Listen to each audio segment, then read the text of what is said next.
Dela of the College of Engineering.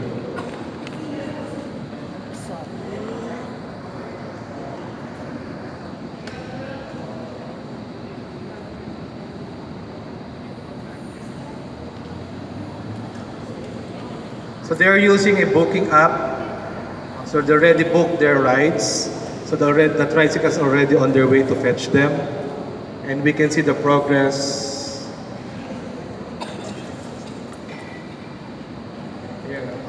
of their location.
So currently, the trike fetching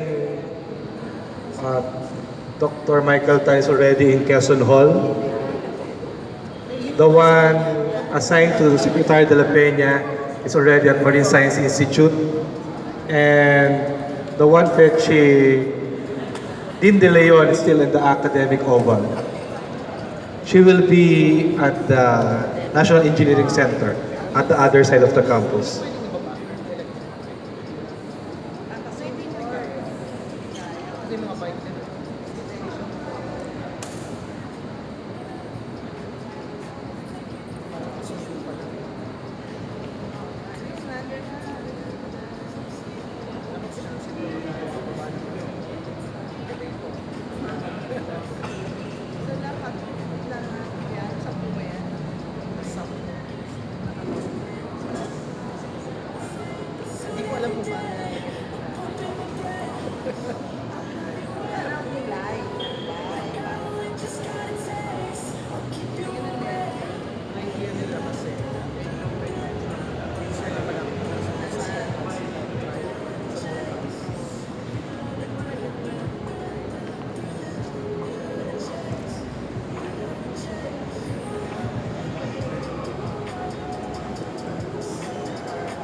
Kakapote ka. Mahal naman eh. 10,000 daw yan. Brand new yan, galing China. Yung galing Japan, 1,000 lang. Ang alin? Yung surplus na Japan. Ang 1,000 lang alin? Yan. Ah, yung kapas? Yung mga mountain ba? Hindi yung mga ganito na surplus. Ah, ito yung ano? Ito brand new ito, from China. From ano? Kasi iba-iba yung mga spare parts, di ba? Parang... Hindi, China yan. Ang ginawa nila, nag-add lang sila ng, ng battery lock. Battery lock lang. Saka nung ano yung GPS monitor. Yun na nga, yun ang GPS mo nito. Maglalak siya pag outside the radius ka na. Okay. Kaya Yun ang innovation hindi dyan. siya pwedeng itakas. Hindi mo siya pwede itakas. Pero sa Pilipino, kaya yan. Ay, oh my God. Ang Tanggalin mo lang yung battery lock. Idradrag nila yan. At saka yung only with the battery, hindi mo motorize mo na. Yung iba manual mo, you don't need the battery. Oo. Diba? Ewan ko, talaga naman. Pero alam mo, sa UC kasi, dahil i-register yan, alam ng buong community na monitor ka. Predictive cost is quite high. Pero outside of 10,000 quotation. Mahal naman ito. mahal yan. Pero baka may mga import duties na binayaran. Baka walang exemption. It's the government na imported it. Yeah, even then.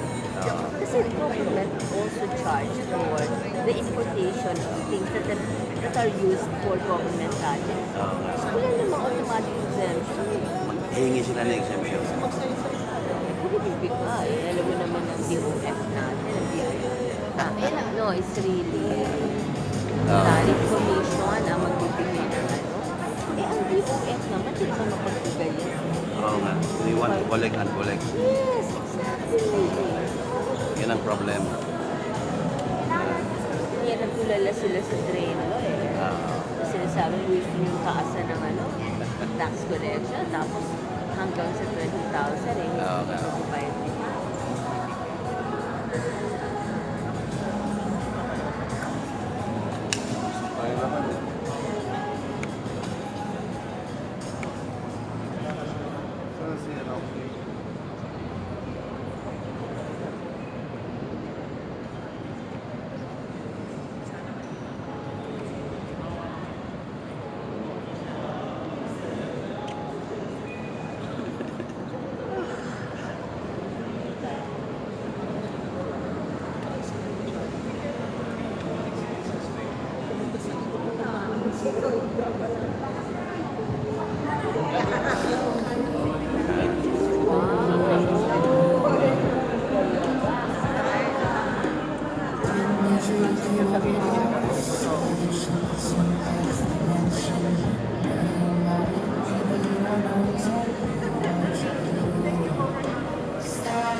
Si Chancellor po.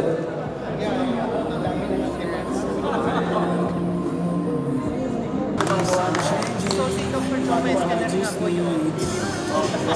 Choma. Jose Maria Escaner.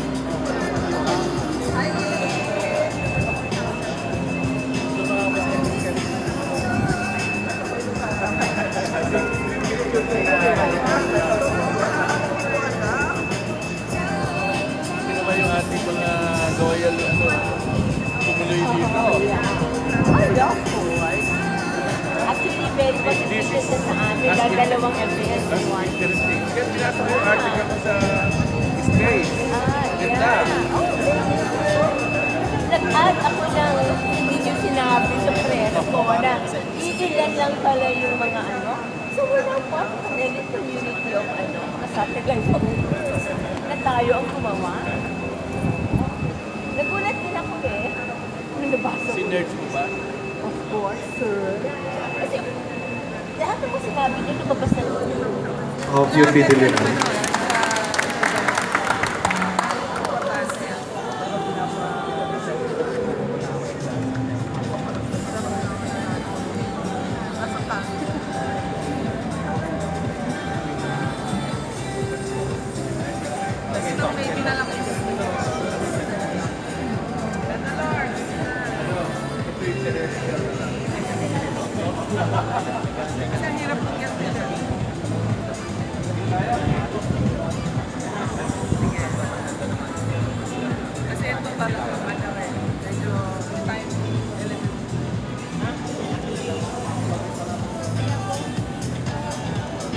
But may we invite everyone to please stand up and join us in the singing of the national anthem.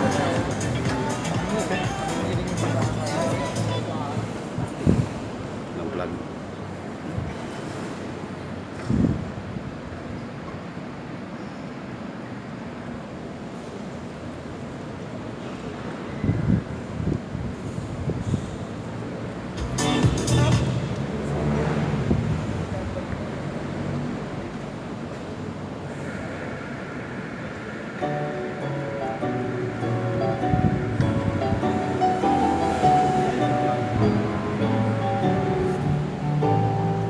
Bayang magiliw, delas na silanganan, halap ng puso, sa dibdib mo'y buhay. Lupang hinirang, duyan ka ng magiting, sa manlulupin, di ka pa sisiling, sa lagat ang bundok, sa simoy at sa langit mong bughaw, may dilagang tula at awit sa paglayang minamahal. Ang isang ng watawag ko'y may nanatinig, ang bituin ng araw niya kailan mamay di magtitinig. Lumalang araw ng luwalhagin pansinta, buhay ay langit sa piling mo. Ang ligaya na pag may mga apig, ang mamatay ng dahil sa'yo.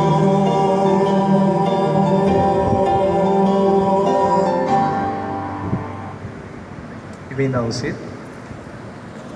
Thank you. So good afternoon. I'm Lou Andutria. I'm from the UP University of the Philippines Electrical and Electronics Engineering Institute. Okay. So we are here today to launch the two programs which are supported by the Department of Science and Technology, namely the Intelligent Electric Transportation and BikeShare. So these two programs are intended to provide an efficient and clean mode of transportation for our country. Okay? We hope that through this program we can provide a means for an efficient, clean, okay, and intelligent. So we put some technology in this transportation modes so that it can be for the benefit of the students and the personnel of the university. Okay? Today we are joined by the officials of government agency and the university, and may I introduce to you our guests for today. First off, we have the Secretary of the Department of Science and Technology, Secretary Fortunato Dela. We also have the Undersecretary for Research and Development of the Department of Science and Technology, Dr. Rowena Cristina Guevara. We also have the Director of the Philippine Council for Industry and Energy and Emerging Technology Research and Development of the Department of Science and Technology, Dr. Enrico Parigin. From the University of the Philippines, Siliman, okay, we have Dr. Michael Tan, the Chancellor of the University. Okay. We also have the Vice Chancellor for Community Affairs of the University of the Philippines, Dr. Ernie Lope. And also, we also have the Dean of the University of the Philippines College of Engineering, Dr. Risalinda Dela. Oh, I would also like to acknowledge the presence of the Vice Chancellor for Research and Development, Dr. Fidel Nemenzo.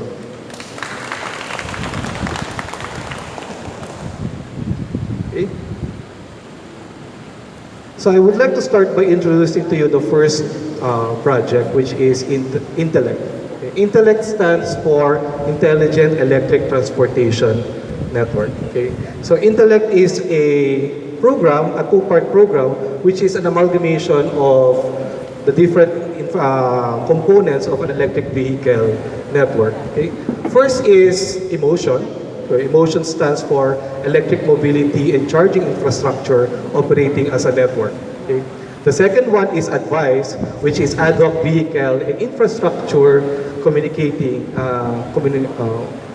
cooperative environment. Okay? So based on the name, emotion would be the hardware part, which is composed of the charging infrastructure and the electric vehicles, and advice will be the brains of the system, which will provide the means to deploy these vehicles, to determine where these vehicles will go to, which charging station this vehicle will go to, and when they need to charge. Okay, this system is intended to be deployed first here in UP Diliman, okay, because this is a closed environment, and the full deployment will be in Tuguegarao City. It will be in a area open to the public. It's under the NEDA property. It's a regional office in Tuguegarao City, and the project will be under the supervision of Cagayan State University. Okay. For both locations, 10 electric tricycles, which were generously donated by the Department of Energy. I hope we invited them. Unfortunately, they couldn't come. So then 10 e-trikes from the Department of Energy will be driven in each testing location. Okay? And the intention for UP Diliman is to ferry admin personnel. Okay? For the students, don't worry, we have the next project catering for the students. So for the e-tricycles, we deem it there's a demand for admin personnel transportation. Right now, the admin personnel are using the current mode of transportation here in the campus, which is the jeepneys, ikot, or using their own vehicles, or even walking around the campus. And this is not a small campus, I would say. So to assist our admin personnel for their official duty, okay, we will use these e-tricycles. Okay. Next, please. So for the charging infrastructure, we hope to make the operation of the electric vehicles as clean as possible. Okay, because the cleanliness of the vehicle will be determined by the fuel. So we hope to use renewable energy as source of the energy of the electric vehicle. So instead of just using the outlets to get electricity for these electric vehicles, we will put up solar panels in the charging stations. So currently this is the plan, and we are currently constructing the charging station behind the building. Okay. We also put monitoring system in the electric vehicle, so that we will be able to monitor the status of the electric vehicle, okay, and to determine if they need to be charged, okay, to determine which vehicle to go to a certain location, if they will be able to cover that distance. Okay. Now the second part deals with the brains of the system. So it is aptly named advice. So it's an ad hoc vehicle infrastructure cooperating environment. Okay. So it's a community-based ride-sharing system. So think about Uber, Grab type mode of transportation, but it's within a community. So, which means this system is not limited to campuses. It can be used in villages. It can be used for planned cities, okay, where there is no available transportation. Okay. So there will be communication between charging infrastructure, the chargers. There's communication device in the vehicle, okay, with the driver, okay, and also the users. So we will put monitoring and communication device in all of these components. Okay. On the rider side, okay, the riders, there will be an application, a mobile application, which the rider can download, okay, through their mobile phone, and they can book their rides. Okay, next. And we have our e-trike ride-hailing system, which we call Hatid. So the Hatid is a booking system, okay, which lets you book a ride, okay, around the UP campus. So the interface is like this, and we can ask the first users of this mobile app, okay, our guests, which we fetch from their respective offices using this ride-hailing app. Okay? So this is our motto, Tara na't magpahatid. And that is for the first project. To give you an overview on the second project, which is BikeShare, may I call on the project leader, Dr. Nestor Michael Tiglao.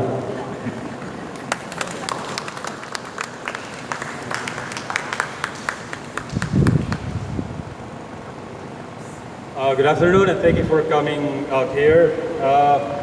What I like about this story of the project is that this project, even before it was funded by DOST, we have a group of students who had a vision to improve the mobility around the campus. So there's also a UP BikeShare student organization, and we partnered with them through this whole process of designing and refining the system. But what I will show you are the problem that we're trying to solve and what the features of the system are. Okay. So the problem, we are familiar with this problem. But you might be shocked to know that on average, there's a study that says that on average, a person will lose up to 100,000 pesos of foregone income a year just because of traffic. Now, how can we solve this? Okay. The question is, are we providing enough transportation options to our commuters?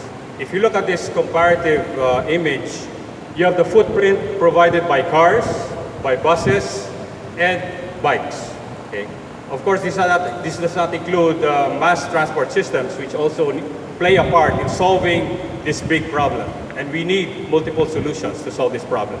And if you see that the footprint of bikes is actually very attractive in helping to solve this problem.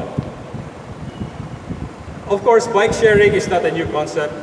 We tried it, and there are issues and challenges that you need to solve first before you can expect that it will be successful. So here are the list of challenges. First, you need to be able to track the bikes and the users of those bikes. You don't want users to be leaving it anywhere, or you don't want them to steal the bikes. You also need to monitor infrastructure, whether there's enough bike racks, are they in good condition? And finally, security. How do you ensure that they are used properly in the designated areas so that they do not add to the problem?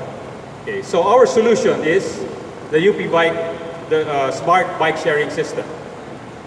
And here I will show you a short video of the features of the system. I think it will tell the story of what we were able to do with this technology. Okay.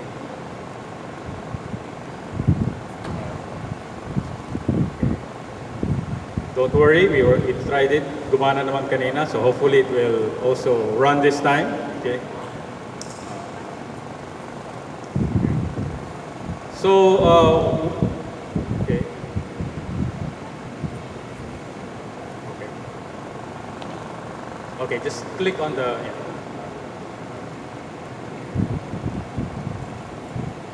All right, just click.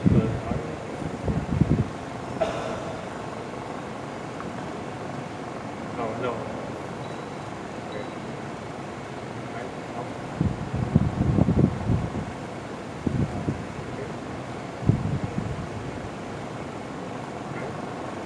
Okay, so if it's not working, it's okay. We can proceed. So this smart bike sharing system has several components. Number one, it has a smart lock. The smart lock can be controlled remotely, so it can be locked and unlocked on demand and automatically, because we also implemented a geofencing system. So pag lumabas siya sa boundaries ng designated area, it will lock itself. And this is smart because it does not break or lock immediately. So it's safe braking, very slow, progressive. And then secondly, it has a tracking system. We can monitor where the bikes are, sino yung users, and we can track how the users are using it. Right? What is nice is that we were able to submit a patent for all this technology, and hopefully we can commercialize it and share the technology to other users. So what are the benefits of bike sharing in general? First, it's environment friendly. Okay? It doesn't pollute the environment. Secondly, it's healthy. You're using pedal power, you're healthier. Okay? Secondly, it's convenient because it's a bike sharing system. Nandun na sa system yung assets or number of bikes that you can use. So you don't need to own your bike. You don't need to buy your personal bike. You just use from the system. Of course, you have to be a member of the bike sharing system. And lastly, it promotes the cycling culture. So right now, people are not aware about cycling, and worse, the other drivers of other modes of transport, they're not aware of sharing the roads with bikers. That's why you see a lot of accidents. If there are more people using bikes, then people will be more aware about the benefits of biking. Okay. And this is a win-win for everyone. And then here are some testimonials of users on campus. So we have right now tested it in UP Diliman for 2 years now. And you see that they are really happy with using the system because it's healthier.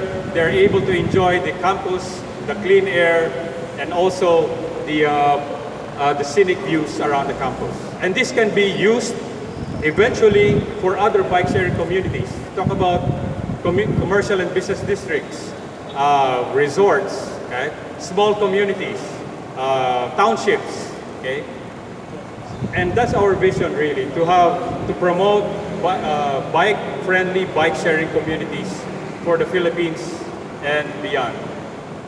So where are we at right now? We are ready to commercialize the technology. So we can promote this technology to LGUs and private companies alike.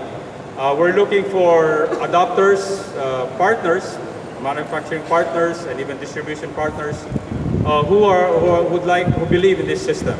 Okay. And also, since we believe so much in this technology, DOST has even supported us with a spin-off that can commercialize this technology. I think this is win-win for everyone. There is technology, but there's also a company, a group of people that can improve it further and then realize the benefits of the smart bike sharing system. Okay. So thank you very much. If you have questions, we'll be available to answer them. Thank you.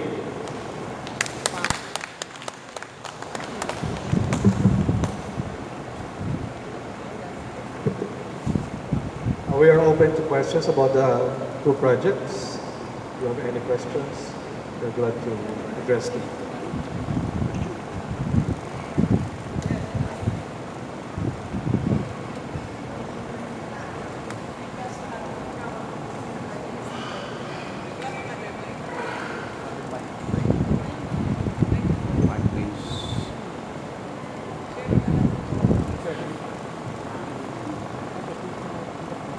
Some clarification lang po. You made mention po a while ago that 100,000 pesos is lost because of traffic. Tama po. And my second question is, how much is the budget for these two projects po? For the UP BikeShare Project. That study was, I think, just came out last year. 100,000 pesos on average for in income lost just because of traffic. Yes. And then secondly, for the UP BikeShare Project, we got a funding of a little below 15 million. Yes. Po, to date po, currently, meron na po tayong mga adapters po. Meron na po tayong mga nakikayat po. We are proud to be talking to Pasig LGU, and we have Ira Cruz, if you're okay. They have looked at the technology and they see that there's a use for this. Number one, because this technology is a platform. You can customize it. We have full control of hardware and software, and we can customize based on their needs.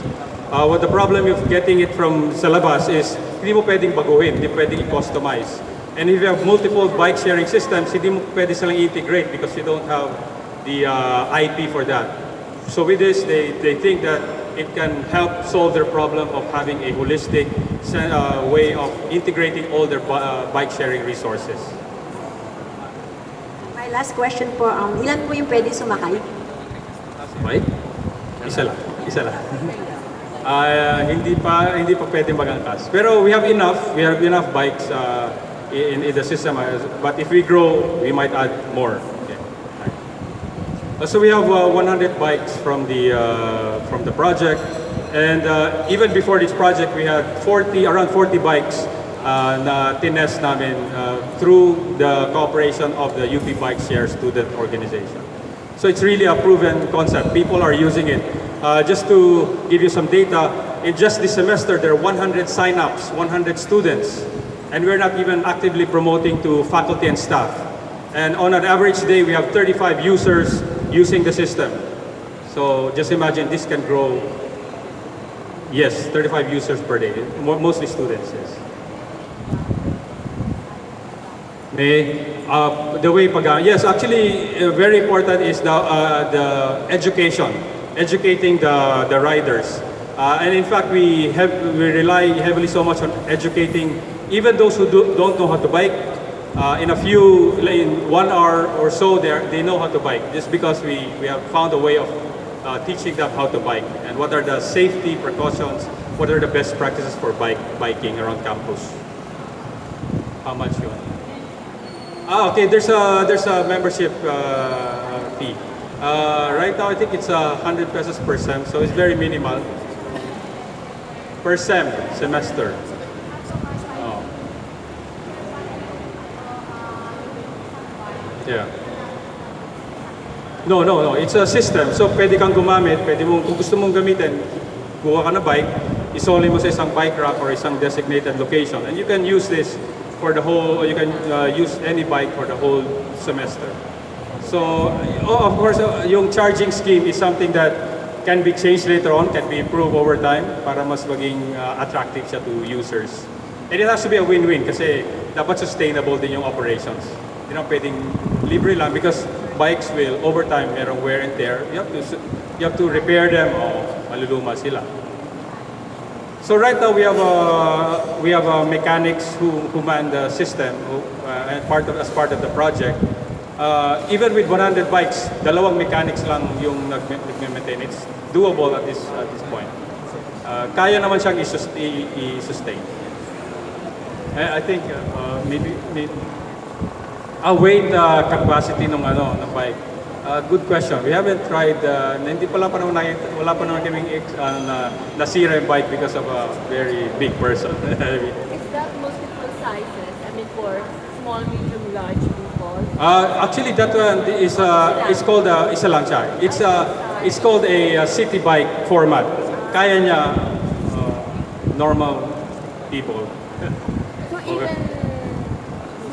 Small people, yes. Kaya. Yes, kaya. We do understand po yung mode of sharing, pero yung paggamit ng bawat individual, sabi niyo isahan lang po yan, how frequent it could be at paano yun masaserve? In the whole UP system po, may mga ilan po yung ginagamit yung unit niya? So in the whole of UP system, actually we're not using even 100 bikes right now. Half lang nun, up to 50 bikes. Kaya nang iserve yung the number of riders that we have. So on average, kasi in UP Diliman is usually students moving from one building to another. So the average biking time is maybe 15 to 20 minutes kasi pupunta lang sila sa kabilang building.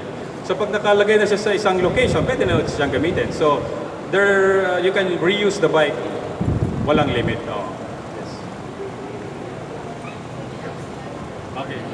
As early po that you have been implementing the project, what were the early problems encountered? Okay, very good question. Your early problem was really security. Kasi right now, kung walang electronics, mahirap, puro mano-mano. But we had very good engineers who came up with a semi-automatic system, SMS lang, and then pag nag-SMS sila, we will give them the code nung lock, yung manual lock, yung combination code. So para hindi lahat, alam mo lang kung sino yung pwede mong bigyan ng code. And we change it every week.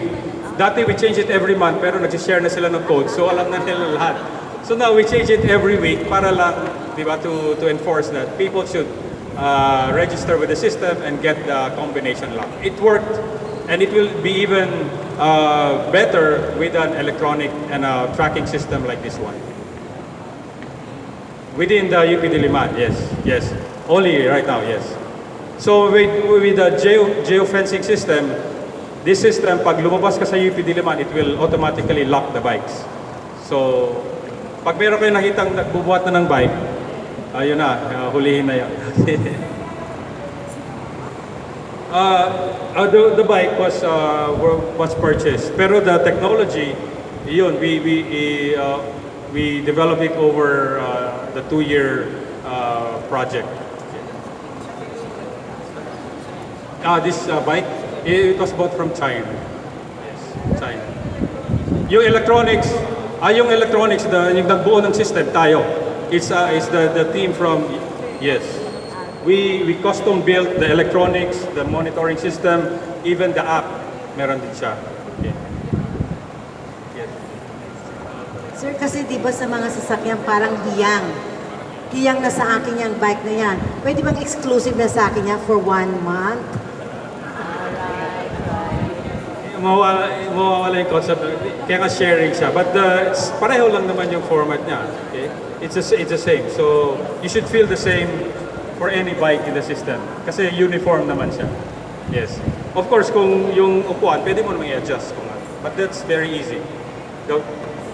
Walang exclusivity. Yes.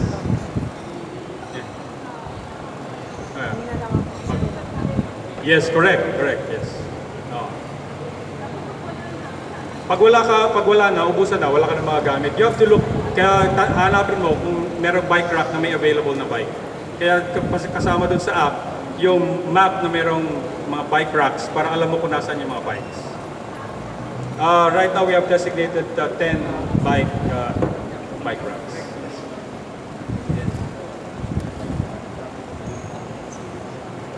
Sir, there's very little that I heard about the e-trike. Pero I'm just wondering, sir, kasi this is an electric trike. Okay. So, hindi pa na-represent yung e-trike. Okay, ikaw.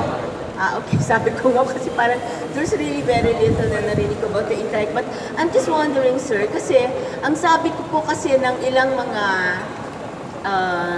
drivers na nakausap ko, actually they were commenting more on the e-jeepney, no? But I'm wondering, their comment is really, how could they trust an electric vehicle when in fact lagi naman daw kasing binabaha dito sa, well, they're talking of Metro Manila kasi they're Metro Manila drivers. So I'm just wondering if, kasi sabi nila kapag daw, kahit daw yung tubig ay hindi umaabot sa doon sa parang engine sa ilalim, no? Kapag napalsikan siya, kapag idinaan mo sa baha at napalsikan siya, maaaring masira na. So I wonder if your e-trike also, if that kind of comment is also relevant to your e-trike project. Kasi pareho naman po silang electric vehicle. So ano po yung more or less assurance ng mga, at least sa e-trike, ay assurance ng driver at saka ng mga pasahero na hindi naman sila titirik kapag, let's say, dumaan sila sa maputik or mabaha na lugar. So, tama po, no? Concern po especially for NCR locations. Right. Like, meron na po kami balita sa Malabon na may mga nabaha naman po talaga. So it's not really designed for matataas na tubig. Kasi po, tama po kayo, pag napasok po ng tubig yung mga electric, kahit naman po ang sasakyan, ordinary sasakyan, pag nabaha, titirik din naman po. Ganun din po yung tricycle. Dinesign naman po siya talaga para maging roadworthy. It will, parang titirik po siya kung talaga po may baha. Pero hindi naman po yung mababaw lang, gagana pa rin naman po siya. Siguro sa ulan po, meron po siya umaandar pa rin naman po siya kahit umuulan. Actually, may trapal pong ginawa para po dun sa trike. So, kaya po niya mag-operate pag umuulan. Ang hindi lang po talaga niya kaya is lumusong sa baha. Bangka na po ngayon hinahanap po ng ibang mga munisipyo para po doon. May encasement, sir, sa ilalim. Opo, yung pong baterya po niya, electric po, ay yung kanyang electronics, baterya, lahat po ay nasa ilalim ng driver. Yes. And selyado po lang. Okay. Wala po nakalabas. Okay. Sobra pong actually, ang mga e-trike po na to na from the Department of Energy is designed by a Japanese company for the Department of Energy. So talagang kung nakita po namin yan, selyado po talaga, kahit po kami hindi po namin kayang galawin without the tampering the system of the e-trike. And the technical support. Kasi ang mga tricycles natin, po kasi sa Metro Manila ay umaabot pa nga ng higit pa sa 30 years, tapos inaayos lang on need basis. So, what guarantee of technical support are you giving para ma-commercialize na talaga itong technology nito? At saka magkano pala siya? Yeah. Mura lang. So, ito po kasi particular unit po ito ay from the government. So, iba pa po yung mga commercial. Depende po kung paano po nila mabibigay. And for this specification, actually, tawagan po namin, ito po yung Ferrari ng e-trikes. Ito po yung pinakamataas ang spec na ginawa. Ang presyo po niya is mga 400,000. Oh my God. Ito po particular to kasi po yung baterya po niyan ay ang tagal po sa kwenta namin, baka po lumilipad na ang eroplano, ang sasakyan, buhay pa po yung baterya niyan. Kasi parang naka 60,000 cycles po siya. Ang cycles po is karga-diskarga ng sasakyan. Kung magdadalawang karga-diskarga po kayo sa isang araw, 365 days, so 700 cycles po yung isang taon, times yun po sa number of years, para maubos po natin yung 60,000 cycles. Baka po obsolete na po yung electric na tricycle, may ibang mode na po ng transportation, buhay pa po yung mga baterya niyan. Kasi po yung mga baterya po niya is the top of the line ng mga baterya. Yung pong ginawa ng gobyerno para mapakita po na maganda po yung technology. Okay? So yun naman po ang ma-assure po ng supplier na hindi po masisira kagad yung baterya. Pati pag sumilip po kayo sa ilalim ng kaha ng sasakyan nito, napakasimple po ng kanyang mga components. Mas komplikado po talaga yung makina.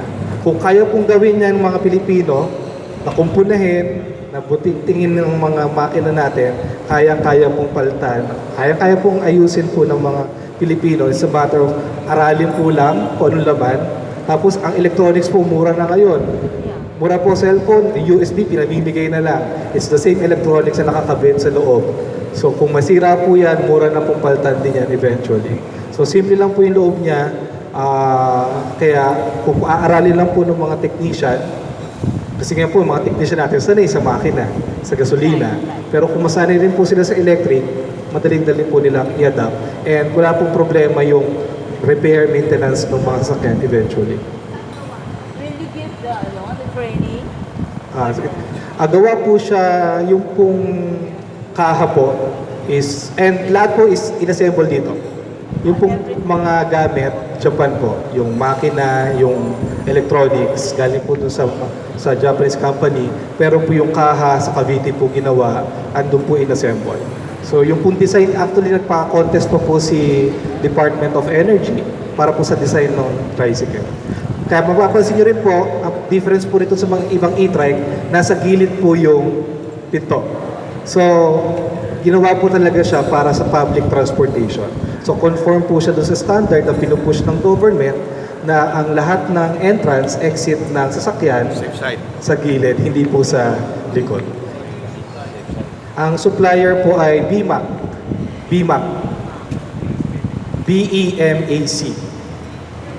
There's only one supplier. Yung po yung nanalo po nung bidding.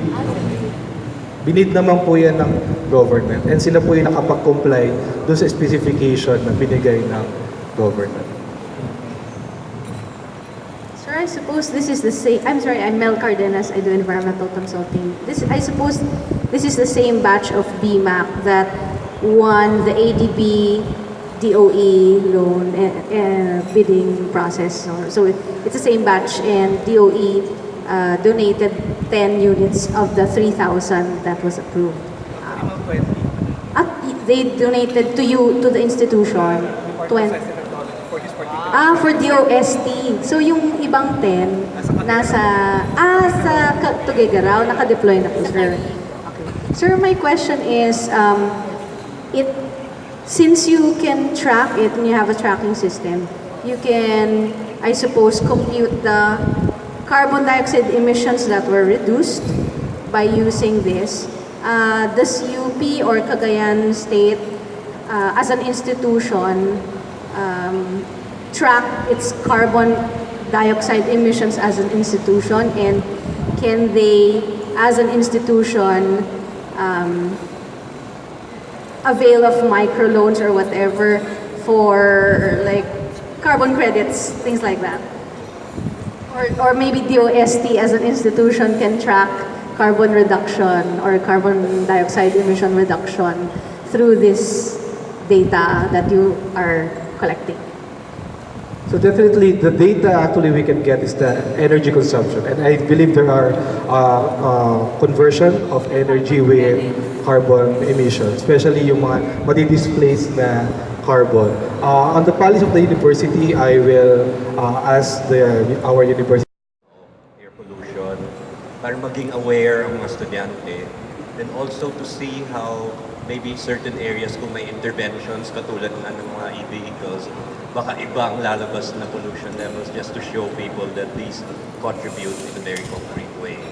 We hope in October also to roll out a new policy on single-use plastics. Babawalan na yan sa UP. Chine-check ko nga. We were not served on plastic. So it will be part of a bigger project, and we hope, of course, na to show, we can help in showing that the bike share and the InTelect programs contribute also towards achieving those green metrics. May dagdag ba? Wala. Ang alam ko yung marireduce na carbon emission, masusukat kasi that's part of the study. Pero yung pag-measure kung ano na yung before and after dito sa campus, yun ang sinasabi ni Chancellor, na kung mabubuo nila yung model at yung proposal, we are willing to assist that project. So, kasi iba na panahon ngayon, iba na mga problema. Nung panahon namin, hindi naman namin problema yung mga carbon emission na yan at yung mga ano na yan. Pero nagbabago panahon, so nadadagdagan yung mga kailangan aralin, kailangan i-address ng mga problema. Sige, mamaya na lang po. Kung pwede lang, magko-closing ako.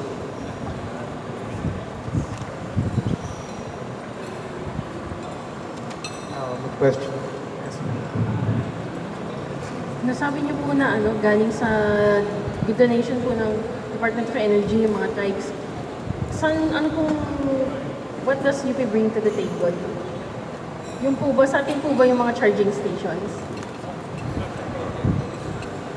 Yes. Actually, part of the project is to include the charging stations.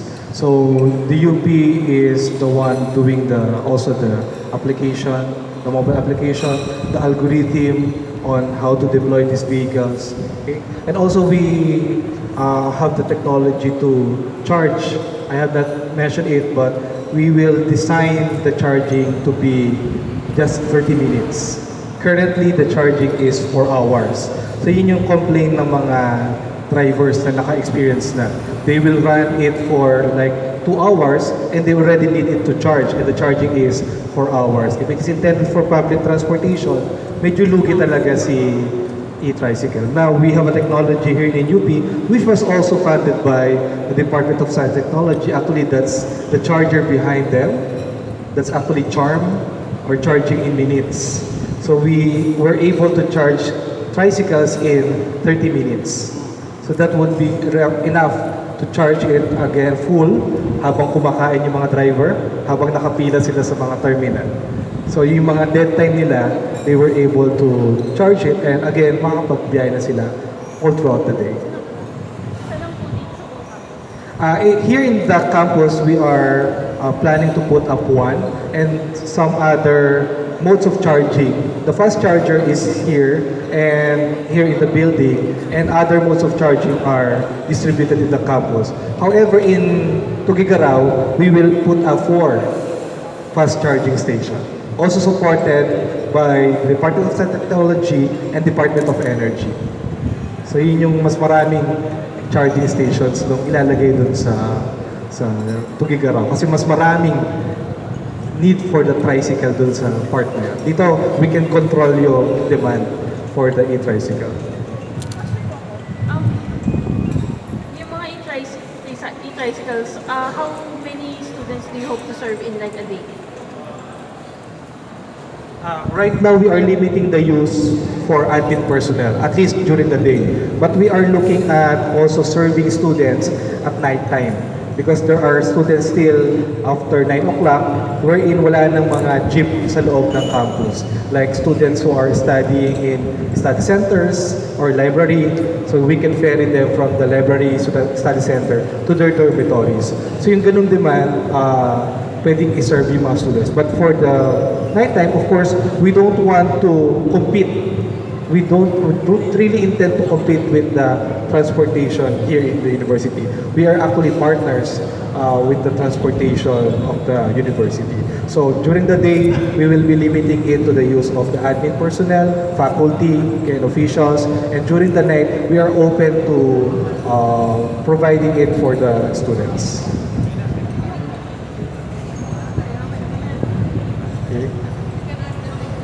Okay, we can also have question and answers after the program. Okay. So may we invite Secretary Fortunato Pena to give some closing remarks and some feedback on how was your ride in the e-tricycles and the using of the apps. Iba na lang ang ikukwento ko. Kasi kung napapansin ninyo, isa sa talagang malaking problema natin ngayon ay yung mobility, yung transportation. Kaya siguro naman hindi na bago sa inyo na yung isang isang program ng DOST na ngayon nandun na sa stage ng transfer and commercialization, lahat ng may kinalaman sa train. So meron tayong hybrid electric train, hybrid electric road train, yung automated guideway transit. At recently ay nagbigay kami ng isang grant sa Aklan State University para dun sa hybrid trimaran. So hopefully by the first quarter of 2020 ay ilo-launch ng DOST yung hybrid trimaran. Ito ay Roro ito, okay, that can carry 150 passengers, 4 vans and 20 motorcycles. Okay? Kaya siya hybrid ay dinesign siya para pagka umaandar na, nakakadagdag o nagagamit yung wave energy dun sa trimaran. So, in the same way na dun sa hybrid electric train, meron tayong approximate savings na 20% dun sa fuel, ganun din ang expected na savings sa fuel dun sa hybrid trimaran. So, alam naman natin na mahalaga ang inter-island transportation at hanggang ngayon hindi pa din talaga sufisyente. So, ating expected natin na ito ay mayari by the first quarter of 2020. Kaya timely din, sabi ko nga kay Chancellor nung pumasok siya kanina, kasi huli kami nagkasama ni Chancellor sa launching nung Diwata 2. So of course yun nasa space. Sabi ko tayo ngayon ay terrestrial tayo, bisikleta at saka tricycle. So maganda, very timely. Actually wala naman kami talagang plano mag-launching. Pero nasabi ko, inimbita ako sa Cagayan para i-launch yung e-trike doon sa kabila. Sabi ko, bakit sa Cagayan may launching? Dito sa Diliman, wala. Tapos, nung nung sinabi ni Yusek Geb na sige, mag-launching tayo, August 30. Sabi ko, sabay na rin natin yung bike share kasi matagal na rin naka-ready yan. Kaya bigla kaming umuwi ni Yusek Geb. Alam niyo, pumunta kami sa Beijing para pumirma ng Memo of Understanding kahapon. Dumating kami doon ng 12 ng tanghali, pumirma ako ng 8 ng gabi. Umalis kami ng 1:00 ng madaling araw para makauwi kami dito para dito sa launching na to. Kaya meron ako isang bit of history na hindi naman ayoko namang sisihin yung mga taong involved. Pero para sabihin ko lang sa inyo, merong mga asan ba si Dr. Pedraza? Si Mike, kailan lang binigyan siya ng grant for energy modeling ng aming alumni foundation, yung UP Engineering Research and Development Foundation. Maliit na halaga lang yun, pero malaki ang pwedeng ma-contribute doon para sa energy planning ng Pilipinas, yung mix at saka yung gamit at iba pa. Pero gusto ko ding i-mention na as early as 1981, ang UP-RDFI ay nagbigay ng grant sa dalawang department ng College of Engineering para sa dalawang programa. Yung microlab na pinag-umpisahan ng Microelectronics Laboratory ay ibinigay na grant sa EE Department at ang nag-handle noon batang-bata pa si Professor Mike Escoto na ngayon ay retired na. Merong isa pang programa. Actually, successful yung project ni Professor Mike Scotto. Lumaki yun. At yun nga ang pinag-umpisa ng Advanced Science and Technology Institute. Pero yung isa, huwag na lang nyo ako isumbong. Ang tawag ng programa Machine and Equipment Design and Fabrication Program. Inassign namin yun sa ME Department. Okay? Mechanical Engineering. Gumawa ng mas specific proposal ang department na sila sa pamamagitan ni Professor Maning Hernandez, gagawa daw siya ng maliit na aeroplano.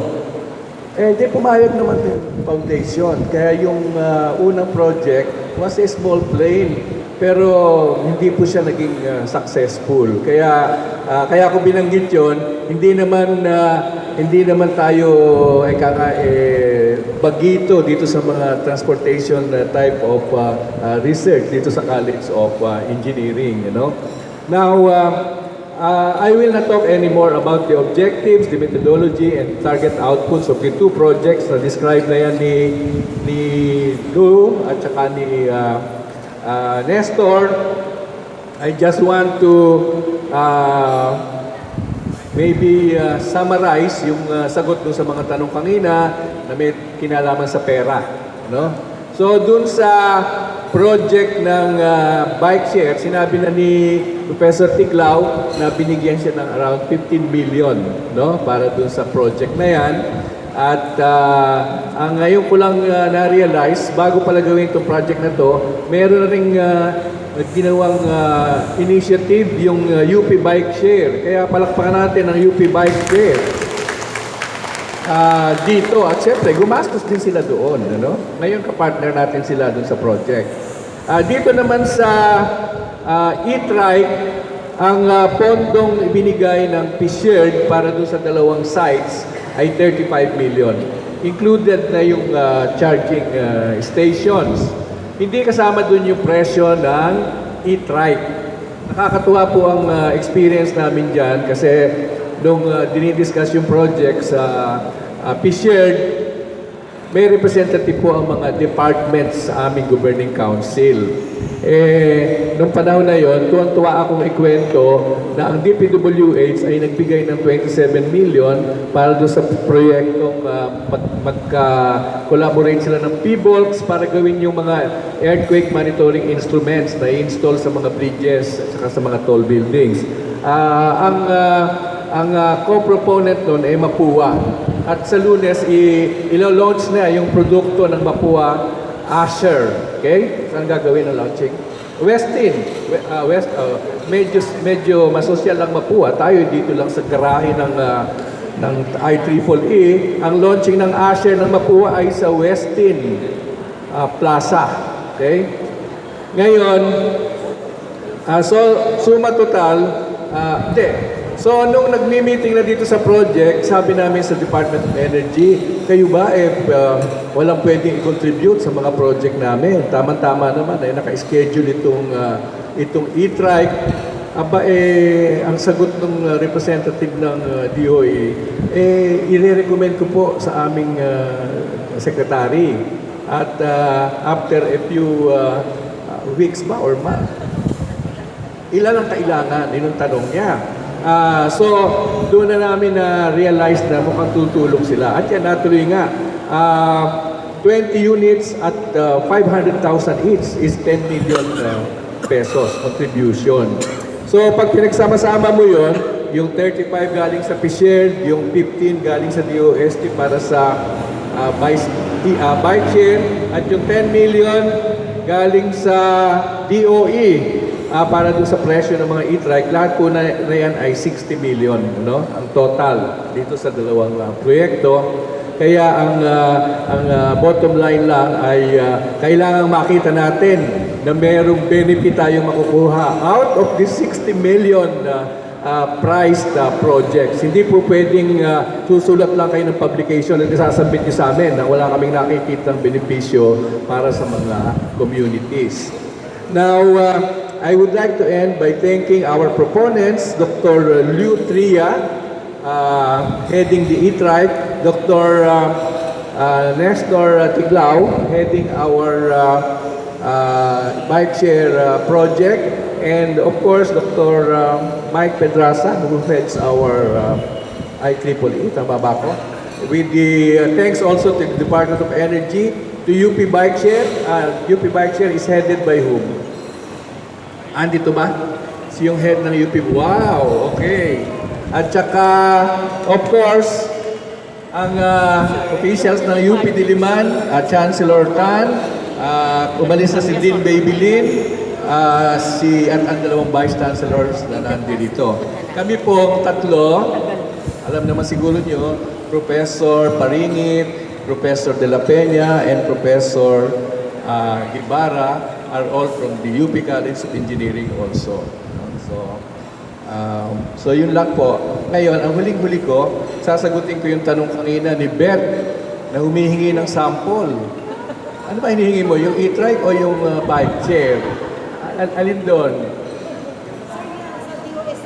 Para sa alin, yung bisikleta? Meron akong long-term plan para sa media.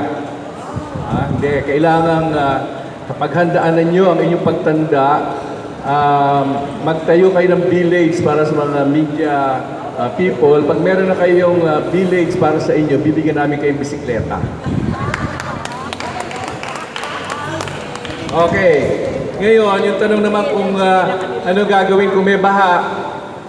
Meron po kami dalawang proyekto na sinusuportahan, hindi lang naman dito sa UP, sa Wesleyan University sa Nueva Ecija, at saka yung Batangas State University. Yung sa Wesleyan, anong tawag doon sa amphibian? Swan, ang pangalan ng vehicle nila. Ito po ay yung sasakyan na nako-convert na amphibian pag lumaha. Okay? At saka sa Batangas, TOAD naman. TOAD, T-O-A-D. Ganun din. Magkaiba lang ang kanilang kaha. Yung kaha nung sa Wesleyan, using nanotechnology from abaka. Okay? Samantalang sa Batangas, yung ordinary material lang. So, pagka sa tingin nyo babaha, sa tingin nyo pagka pinorkas ng Pag-asa, huwag na yung bike ang gamitin nyo. Yung Swan at yung TOAD ang inyong gamitin para sigurado kayong maliligtas. Ang huling-huli kong sasabihin, ito, surprise ito. Sino po ang staff ng BikeShare? Pumunta rito sa harap. BikeShare. Sino ang staff? Kala ko lang, okay. Kukunti kayo. Dito. Hindi, yun lang project staff. Anong student? Hindi, yun lang sinusweldohan natin. Sino? Tatlo lang? Wala dito. Pang-apat, meron ka bang assistant project leader? Wala. Oh. Meron pa isa? Saan? Wala. Nasa labas lang. So, 2 yon tsaka 4 kayo, 6. Okay, sige. Thank you. Sino naman ang sa InTelect? Pumunta rito. InTelect. Yung mga nakaitim, punta kayo dito. Okay, punta kayo dito. Blue ba yan o black? Dark blue, navy blue. Mas marami sila ng konti. Okay? Yung ibang nakaitim, hindi siya... Charles. Okay, so ilan kayo na nandito? Kasama si Dr. Tria. Hindi, si Dr. Tria kasama. Yung staff ng project. May kumakain pa. Ilan pa yun? Saan? Ilan? Isama nyo, ibilang nyo yung kumakain. Ha? Di nakikinig ano? Ilan? Ilan? Si Mimi kasama. Kasama si Mimi. 8. 6, tsaka 8. Yung charm, kayo naman. Sige, okay na, thank you. Punta kayo dito. Charm.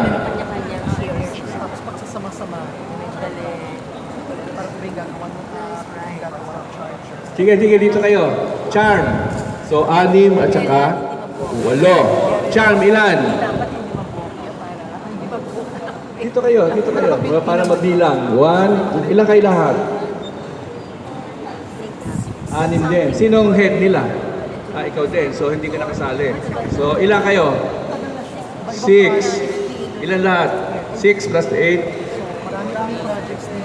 Hindi, 6 lang eh. 7 pa kayo? Ha? 6 lang. Okay. Ito, offer ko sa inyo.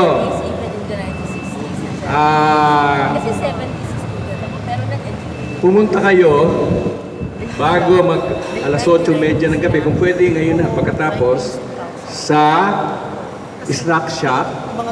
Sabihin nyo pangalan nyo, bibigyan kayo ng tigda 2 quarter pounder. Sa isang kondisyon, kailangan nakabisikleta kayo.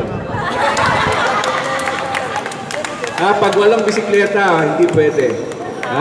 Sige, pupunta na ako dun ngayon, maghihintay na ako, habang kinukuha nyo, babayaran ko. Okay?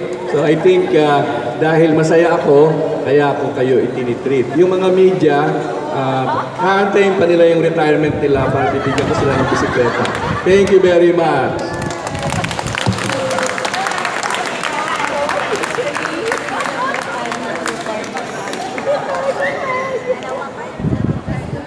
Thank you very much, Secretary. So, you can take pictures po sa mga tricycles and bikes. You can interview our staff and also the drivers. The drivers namin naka-uniform na polo shirt na. 500 ng undergrad, 1,000 pero yun, yung mga 1,400, 1,500. Dito sa IE. Prefer the area sa engineering. At also very elite. Diba? Mahirap din po.